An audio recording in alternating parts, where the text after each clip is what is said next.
Hey everyone, it's your boy Specialist, and today I'm reviewing the Super Stimulant. It's a heavy fusion rifle you obtain from completing a couple of quests. But as you can see here, its stats, it has very low charge rate, high impact, the range is pretty good, but it has a drop off, so you're not going to be sniping with this. Stability is terrible, but has fast reload.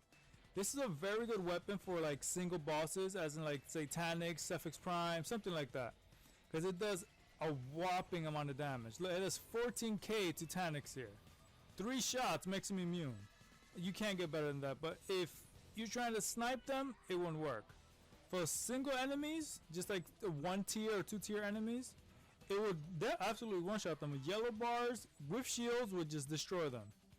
But for the ricochet that it has, one of its main perks, it ricochets. I've tested this perk out. It doesn't work too well. It might ricochet once or twice and kill maybe 1 or 2 enemies. And also try the penetration that it uses. It's not too good as well. It'll go like through it'll go through 2 enemies, and that's probably it. When the Taken came out, people were saying that the Super Stimulant might be the next Gjallarhorn. Well, for using it for some time, I would probably compare it to the Gjallarhorn, but only close quarters, because it does not have the range. But the thing is, you have to get crit. You have to be accurate with this gun. Gjallarhorn, you just shoot it. Since it has tracking in the wolf background, it'll do everything itself. But this, you actually have to be accurate. And since it does have a slow charge rate, you actually have to aim it ahead of time, charging it. So for bosses who don't move much, it will be the best. There's no way around it. But if they're close, not a range combat.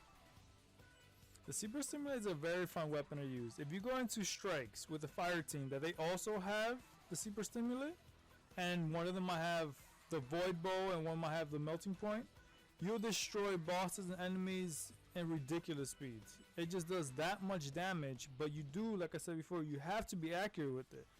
You can't hit in the body and one-shot them. It has to be a crit shot. The one thing I don't like about this weapon, it has a very small clip size. It only holds 7 in total, the same as a rocket would hold. But for PvP, that would be bad, because a rocket, I will still say, is better off than the Super Stimulant. If you want something with more ammo, you're gonna have to go with a machine gun or even a sword. But if you're trying to spam this, it's not gonna work. It doesn't hold enough ammo for you to do that. I'm not saying that the weapon is bad, is that those shots are more precious than rockets. Rockets have proximity. You shoot it, it'll just blow. This one, no. You have to predict where your enemy is coming, charge up, then shoot. So they're more precious every shot. You guys are probably wondering, how is the Super Stimulant for Crucible? Well, it is not easy to use as maybe a rocket launcher or a machine gun would be, since it is a fusion rifle. You have to charge up, anticipate where enemies are coming.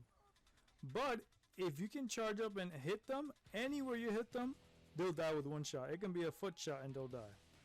The Super Stimulant is a fun weapon to use in Crucible, but I would probably still recommend using either a machine gun or a rocket launcher. They're just way better for PvP. So could the Super Stimulant be compared to the Gjallarhorn? Does it do enough damage? I would say for close quarters, yes, and it is a fun weapon to use. But for range enemies, no, I wouldn't say it's compared to the Gjallarhorn. But it does pack a wallop, I'll say that. If you guys enjoyed the video, please like, subscribe, and comment. I really appreciate the support. Thank you for watching. This is your boy Specialist. See you in the next video. Peace.